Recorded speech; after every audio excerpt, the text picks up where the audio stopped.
২১শে August grenade হামলা জামায়াত দ্বারা সংগঠিত হয়েছে।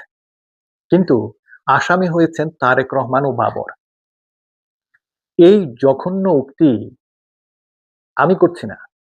এই জঘন্য উক্তিটি করেছে বিএনপির নব্য সুশীল, জঘন্য সাংবাদিক, আমরা সবাই যাকে বিরিয়ানি আলম নামে চিনি।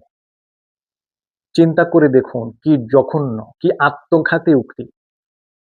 এর মাধ্যমে সে প্রকারান্তরে স্বীকার করে নিল এই ঘটনার সাথে তখন যে সরকার ক্ষমতায় ছিল সেই সরকারই জড়িত এবং তখন বিএনপির নেতৃত্বে ৪ দলীয় ঐক্যজোট সরকার ক্ষমতায় ছিল এবং সেজন্যই তারেক রহমানের বিরুদ্ধে এই ঘটনার জন্য মামলা হয়েছে।